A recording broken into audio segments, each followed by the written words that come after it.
to another episode of It Factor. As always, I'm your host, Jeremy Robinson, and today we here with another guest. Go ahead and introduce yourself. How you doing? I'm Mr. Rich off Tech, DeAndre Williams, 4th year at Ohio State University, studying computer science and engineering. All right. Most definitely from the inner city of Cincinnati. Most definitely. That's what's up, man. It's a blessing to have you, bro. So with that, I say, how you doing mentally, physically, emotionally? Mentally, I'm feeling good. Physically, I've been in the gym lately. I'm down about 30 pounds. Been working hard, trying to stay consistent. That's what's up. So I'm feeling good. Once you get the physical together, the mental follows and vice versa. Because once you're mentally ready, you can get physically ready. You ain't never lied. Yes, sir. Yes, sir. So what would you say on a scale of like 1 to 10? Where you at? I'm at a 10. I'm living life. I'm feeling good. I'm in school. Everything's great. Yes, indeed. My son just had a birthday party. He just started kindergarten, turned 5. So everything is good. It's a blessing. That's what's up. Moving forward. So what did I say? So what you attending Ohio State University, and it being the Ohio State University. Yes, sir. I'm a big fan of them. Me so too. That's what's up. Appreciate that. Outside, I said, man, how did you get into software engineering, and how is they engineering, man, computer science department? So my journey to software engineering was a little bit different than a lot of people, or I can't even say that because many people take a non-traditional route when it comes to software engineering. Right. They have many options like boot camps and traditional school, and some people are self-learners. So the way I ran into it was getting laid off. I was doing a lot of physical labor jobs. I was just working in the warehouse, and I didn't feel like I had a purpose there. You know what I mean? Like stacking pops on top of pops is not helping anybody. It's not changing the world in any way. It's not contributing to society. Right. So really technology is the future. So I want to be able to contribute to that. Really what I want to do is be a part of the Mars race, the race to Mars, honestly. So I was just thinking of ways how I could contribute to that. And software it aligned perfectly. And I love it. It's problem solving skills. I mean, I really enjoy it. That's amazing, man. And I'm with you with that Mars race. I worked with NASA back in 2015. Oh, really? It was an amazing experience. How was it? What was you doing there? So I was in the engineering intern program. Okay. And I actually got to work with the timeline change officers, and they over the schedule for the people that's in the International Space Station. Right, that's crazy. So I was able to write their schedules out, stuff like that. So if I can do it from one black man to another, I know you could do it. Most definitely. But definitely, I've been trying to get back ever since then. Right. Like, hey, let me see what I can do with NASA. Because they see that on the resume, they're like, wait a minute, you work for NASA? What kind of money you was making? I was like, you know what I mean? Remember? Yeah. I won't worry about the money, it's the experience. It's definitely the experience and the people. You know what I mean? Like even being in that environment, being around somebody, an astronaut, being around and they black too. That's the thing. So that's another thing. Being around black folks that's doing powerful things is crazy because the whole person that ran the operation was black. It happened to be my cousin's line brother. Right. So what line? They're Omegas. Okay. I'm a Phi Beta Sigma. Okay, for sure. So just having that help from them just let you know that Greek is Greek, man. They ain't who this or who that. Exactly. But at the end of the day, definitely having that experience, I would say, even pivoted to me, writing a book like The Art of Networking. Because that's literally how it started for me. I really went to a cookout, was at Clark, and they was like, what you doing this summer? I'm like, I'm going home, bro. Right. He's like, no, you going to NASA. I'm like, what? Wait a minute, NASA? Who figured this out? Then he told me, I'm like, oh, cool. So definitely, man. Yeah, that's lit, bro. That's lit. That's definitely motivation. So I have some more questions after we get off camera about that. I got you. So I say, tell us about Rich Off Tech, the brand. What made you create it? Man, so just being transparent, Rich Off Tech started off as just an Instagram name. Just to be honest, just for me to have a page to interact with everybody up at Ohio State. That's how it started. So one day I'm at the studio with my friends from back in high school when I went to St. Xavier in Cincinnati. And he was just saying man, Rich Off Tech, that's a nice name. You got to run with that. You got to do something with that, man. You need to do some tutorials because I always talk about, I find myself with my friends talking about what I do at school. A lot of the time, most of the time they're not interested. So he's like, man, you need to make a podcast. You need to make a video. Definitely. So once I thought about it, it resonated with me, and I felt that it would be helpful, especially to the black community, to just know that you don't have to be a football player, you don't have to be a rapper, you don't have to do the traditional things that the black culture is known for doing to be successful. Right. So in Rich Off Tech, my main goal, I like to call, is breaking the technological language barrier. Because a lot of people don't understand how tech is used every day. Definitely. They just think I'm doing something that's just so crazy, but in reality, I'm doing the stuff that we use every single day that we need to transportation, energy, mobile networks. I mean, it just falls into everything that we're doing in life already. You're right about that. And I'll also say that's kind of what got me into it. Like you said, I'm not traditionally, I didn't grow up with nobody that I knew that worked in tech. Exactly. Most of my people played football, like the men, most people was nurses, doctors, Right. teachers. Exactly. Right? But once you get to school, it's like, okay, I can do this engineering thing. Right. I was in a program called the STEM program, where I went to NASA, Georgia Tech, went to Tuskegee, those different schools was able to see like black people that were doing tech. And I was like, you know what, I can do this. I can do this. So once I got to Clark and, you know, get experiences like working at NASA, GE, like throwing some names out there, the crazy thing was I started to realize like, at first I wanted to do it because it's like, oh, the money, oh yeah. Right, make the money. But like the money gonna come, that's in everything. Regardless. But like, it's the experience that you get. That's why I started the podcast too, because there's so many people that like, I try to explain, oh, I do this, I'm a test engineer. I feel like anybody could do it. Right. It's just, we make it sound so The complicated. technological language, Yeah. barrier. That's exactly what it is. Definitely. So what did I say? What is your it factor then? Why you do what you do? Really, probably just the motivation, man. Like I said, I want to make a change in the world. I don't know exactly what it is I want to do, but when I leave here, I want to be able to make an impact somehow, some way that's lasting. Gotcha. So I feel like that's the perfect way to do it through software. I mean, that's the future. And then as far as another it factor that I believe is just being able to embrace who I am in a professional setting, just to bring awareness to our culture. So that's another one of the things that I'm striving to do. I like that. Change people's perspective. I like that. And also with you being a father, being in college, how do you balance everything? And thank you. And I commend you for being a father. I appreciate that. Thank you. Especially coming from a single parent home. And any man that I have on, I got to give y'all the commend. Most definitely. Because I feel like they don't get it. Most definitely. So like, I commend you for that. But how do you balance, school, working?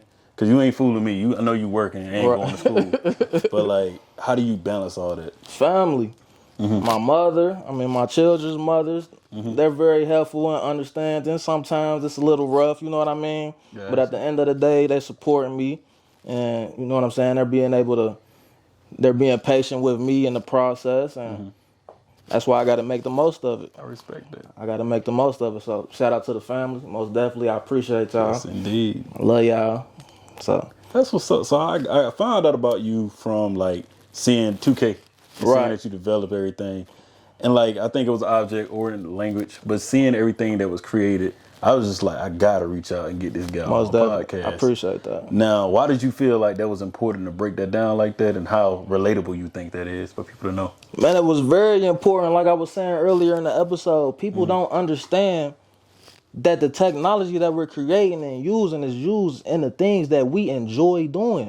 People love playing 2K. Definitely. People like playing My Player. If you can get on My Player and create your own player off the game, just imagine if you can actually program your own player instead of using the settings that the program already developed. Right. You can actually create your own My Player You ain't never exactly how you want it. So I felt like that was a good way to break the barrier, we're not going to use all these big words nobody understands. Right. You know what I mean? You got 2K, and this is an object. You know what I mean? Yes, Straight to the indeed. point. And that's a lot of people's favorite episode, so I definitely want to go back to that concept as well. Definitely. I got to break into that for you because I seen that when I was learning coding, and we had to do a project. Right. And everybody was like, "Oh man, we got to do this." But one day we had to create a game, Exactly. kind of like Mario Kart. And me and my friend got together, did the game or whatever. But to see how relatable it was to the classmates, we had people playing that from freshman year all the way to senior. That's what I'm saying. Like, how you did that? Like, I'm like, bro, it's simple. It's simple. And we put our names in there. Right. So like, that was exactly it. how you want it. Definitely. So like seeing that and seeing how easy it was, it helped me with so many other things and other classes that came up. So with that, I say, since you're in tech, you black, Yes, sir. you got tattoos. Yes, sir. Certain people had their thoughts about you. I Yes, know sir. I had it when I got a fro. Right. All the things are checked off. What's something that sets you apart from any other race that you would say when you come into the workspace, this is something I'm looking for outside of race? I come in here and do my work just like you. Exactly. It's the work ethic for me. Your work ethic speaks louder than anything else in the room. You can go in the room, I can go in the room tattoos Definitely. and look how I look, hair braided, long hair. But when they see my work ethic, they look right past it. They look at who you really are. Definitely. And that's what I think, and that's what I mean when I say I want to change the perspective, because it's a lot of black men that look just like me from worse situations than me that are very intelligent, very articulate. We just got to display our skills, and we have to become in a professional manner. You know what I mean? I'm not going to say certain things that I would say. I'm definitely going to pull my pants up, put my belt on. I'm going to do my best to look presentable, but I'm still going to be myself. But I'm going to work harder than everybody else because I already feel like I have so much more to prove. They don't expect it from me. So when I give them that extra mile, I go that extra mile. I found myself being the leader of a lot of my team projects. Like a lot of the people who went to Catholic schools, you know, Caucasian people, Asians, it feel good when they come and ask you a question. How did you do that? Like I get a rush out of that because I know I'm doing something right. Definitely. Like one of the doctors in the CARE program, Dr. Parker, he tells me, like, man, I want black students to have that same mentality that they have on the sports field. I want them to have that same mentality that they have on the football field. I want that same mentality in the classroom. And when he told me that, it just resonated with me deeply. And I try to have that same aggressiveness, go get it. I'm the best at this. I know what I'm doing, and stand on my work. Yes, indeed. Stand on business. Exactly. Stand on business. So with that, I also say, what do you want to see change in the black community? I know it's a plethora of things. This is deep, man. This is deep, especially in the inner city. It's not cool to be smart. It's not cool to have a good relationship with the teacher in the black community. It's not cool to be prepared. It's not cool to work hard. Like the coolest person in the room is not usually the smartest person or the most hard working in the class. So that's what I want to change. I want the perspective to change. Like don't make fun of the guy who's staying after class and talking to the teacher. Congratulate him. Like boost him up. Definitely. It makes people feel like, because I used to play the oboe growing up in school. So I'm carrying around this big oboe. It's not big, but I'm carrying around this musical instrument, 7th grade. Everybody got Jordans on. I'm carrying this oboe. I got on some old Nikes. And I just felt out of place. I didn't feel like I could be myself. I felt like I was being judged by my peers. I couldn't be exactly who I wanted to be. So I feel like we just got to change the stereotype, change what's cool, like embrace everybody's differences. Definitely. And look at the kid with the oboe now. You at Ohio State. Yes, sir. Exactly. Not many people can say they got to Ohio State without playing football. Exactly. Let's Without put it in playing perspective. football. Most Just definitely. gonna be honest. Put it in perspective. You know, Appreciate most that. black people that you see there. I went to Clark Atlanta University, which is HBCU, but I also went to Northeastern University. Right. And going there, you know the difference. Exactly. You're like, wait a minute. And everybody was like, do you go to BU? You don't play football? Right. It gets to a point to where you like, nah, I'm here. I'm an engineer. I'm an engineer. Yeah, just like you. I got money to come here. Thank you for the money. Thank you. We good to go. Appreciate it. Appreciate So I it. also say, you know, what do you see Rich Off Tech? I don't like that 5-year thing. Where you see it in 2 years? 2 years. I really want to build a curriculum that's relatable to the community. I really want to go into the schools and let the students see somebody just like them who's really went through the same situations. You know, lights off, Definitely. EBT, running out of the stamps. We had to sell the stamps sometimes. I want people to understand you have to sacrifice something to get where you really want to go. Indeed. Stop looking in the short term. So with me being able to go into the schools with a curriculum that the students can understand from somebody who was in the same shoes as them, I feel like it'll resonate way more deeply. So that's where I see it within the next 2 years. Yeah. Hopefully sooner than that, honestly. What is something I could do for you, man, that'll help you out too? We just got to stay in touch. Just be accessible. If I have some questions, just be accessible for me. I can't think of anything specific, but as long as we can stay accessible, that's more than enough. Just let me know. That's more than enough. You didn't came here, so that mean a lot. Yes, sir. Had to. That mean a lot. Most definitely. I say, do you have any questions for me?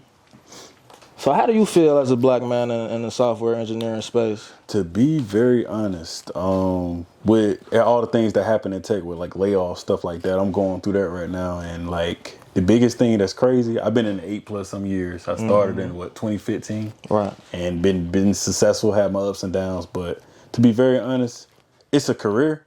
Then it's also, like you said, it's a choice to say, okay, what can I teach people so that I can pass it down? Not only just from this podcast. I went out and got a master's in adult education. Most definitely. So that I can go, like you know, be a professor and teach people what they need to know. Because, bro, if I get enough black males and black women to learn this tech stuff, you never know what we can get to. Exactly. Because you can be a football player and know how to develop. You can be this. You can be a rapper and know how to develop. Like, exactly. A lot of the things that you're doing to edit them videos, you're doing development anyway. Exactly. So, like, a lot of times it's just to make, like you said, that language different, but also show people that I'm doing it so you can do it. You can do it as well. You know, so that's my biggest thing. And it just it's a roller coaster like right. life. Exactly. You know, so what's the most interesting project you worked on? The most interesting thing I worked on, I would say, work-wise, I helped actually change something from, it was wrote in Java and then Java languaging, and it's an older language, of course, but the crazy part was it was manual testing, meaning we had to press through it, like press buttons and different things like that. So I was able to automate it. And to work with certain AI language with Python, man, I was able to reroute everything and make an update in our system that never had been done. Right. And to see it as a black man, to see it get done and go to pre-production, go to production, and to where they still use it to this day, that really made a big impact on me, man. And that was crazy. But also at my university, we had security systems that wasn't like up to date. Right. Like people, certain things that happen on campus. To now to see they stole our project. But like outside of that, just to see that they're using it, man, it's stuff like that that I could see the impact that we had. Right. That's what I'm saying. That's what I like about tech too. Yes, indeed. That's what I like about tech. Because you can make something on one computer. And it's accessible throughout the world. It's crazy. It's crazy. It's crazy. People all over the country using what I done implemented now. That's what I'm saying. So yeah, with that, I say, any other questions before we close out? Not at the moment, man. It was definitely nice talking to you. Yes, indeed. I appreciate the opportunity. And hopefully I'll come back on as I progress through my career. And we'll see the change and the growth then. Yes, Most definitely. Thank you, man. Thank you. That's it.